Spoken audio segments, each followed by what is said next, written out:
أعوذ بالله من الشيطان الرجيم. بسم الله الرحمن الرحيم.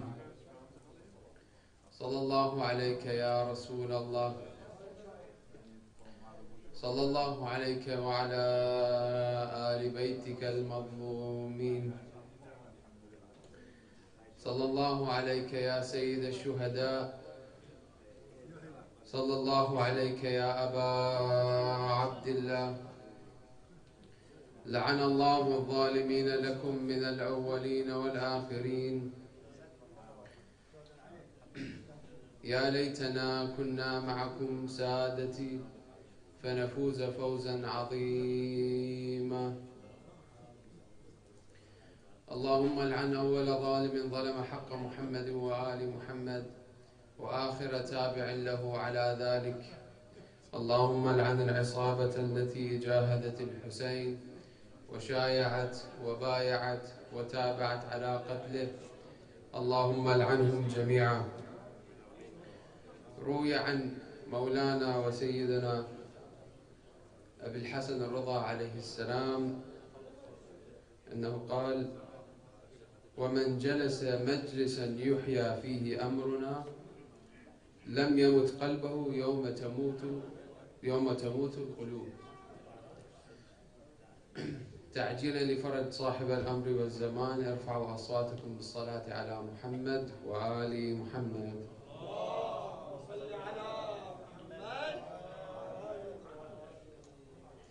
In a narration from our Imam al-Rida alayhi salam, where he says, whoever sits in a gathering that the affairs or our affairs, the Ahl al-Bayt alayhi salam, is being revived, their heart will not die when on a day where hearts die.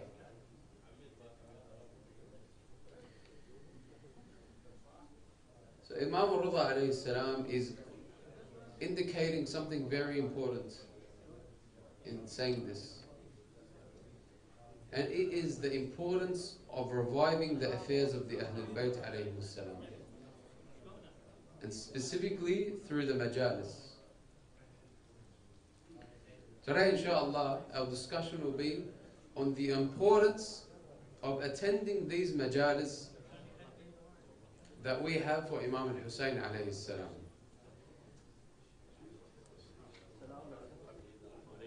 In Islam, there are two categories of worship that we have. The first is called individual worship. And individual worship is, for example, when someone prays alone. You fast alone. These are different. These are worship that you do individually. For example, one prays Salatul Layl. You're doing this individually, by yourself, just between you and Allah subhanahu wa ta'ala. But there is a second form of worship that we have in Islam, and this is called collective worship. Why? Because Islam came as a communal religion. Islam promotes us to do things in a collective. For example, it is more recommended for us to pray in jama'ah, in congregation, instead of individually. And the reward is multiplied. Why is that the case? Is because it promotes a community sense that we require. And when we do things collectively, it shows that we are hand in hand. We are brothers that are very solid. We are a religion that promotes brotherhood. And when we are together, we are stronger. And this is why it's important that we do things collectively in a community. That's why it's very important that we establish a community that we have friends, we build a friendship that is built on brotherhood. Because this is what Islam wants from us. So collectively, there are worships that we do in a collective, such as, for example, we said Salat al-Jama'ah. Another is these majalis. We cannot hold a majlis for Imam al-Hussein alayhi salam if it is not done collectively. And this is how the Ahl al-Bayt want us. In this narration that I mentioned from Imam al-Rada, he's talking about those that sit together in a gathering and revive the affairs of the Ahl al-Bayt alayhi salam. And this cannot be done individually. This is done collectively. And any majlis, any gathering, any program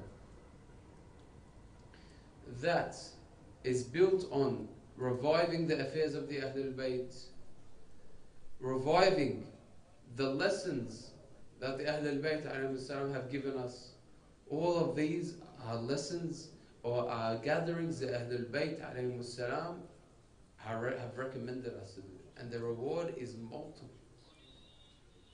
It's so great that we don't understand or we cannot comprehend the reward we receive from these majalis. That's why it's very important to stick to them. And when you revive the majalis of the Ahl al-Bayt alayhi salam, you are part of a link from the Ahl al-Bayt until today. The message of the Ahl al-Bayt alayhi salam has been passed on since the Ahl al-Bayt lived until today. And how did this happen? Through these majalis. The message has been passed on from generation to generation, and inshallah it will continue generation after generation. Because this is a prophecy from the Ahl al-Bayt. Sayyidah Zainab prophesies this. Like, Wallahi lam tamhu dhikrana. You will not extinguish our remembrance. And this is a promise from her. And the majalis today attest to this saying from Sayyidah Zainab alayhi salam. There is a narration from the Holy Prophet sallallahu alayhi wa alayhi, which speaks about what it is, or what these majalis actually have, and something that we overlook, or not really overlook, something that we don't really know about these majalis or these gatherings. And once we understand these gatherings or these majalis in this way, we will start to appreciate them. So there's a narration from the Holy Prophet, and I'll say this in English for the sake of time. He said, no group of people mention the virtues of Ali ibn Abi Talib alayhi salam, but some angels descend to them encircling them. So whenever a group of people sit and they mention the fada'il or the virtues of Amir al-Mu'mineen alayhi salam, the angels descend upon this gathering. And what happens? When their gathering or the program is finished and people are dispersed. So when this program has finished and people go back to their homes, the angels ascend to heaven where other angels say to them. So these angels that came down to this program, for example, they go up after everyone's left. And then the other angels that are up in the sky, they tell these angels that were attended this program, for example, they say, wow, we smell a scent from you that we have never smelled from any of the angels.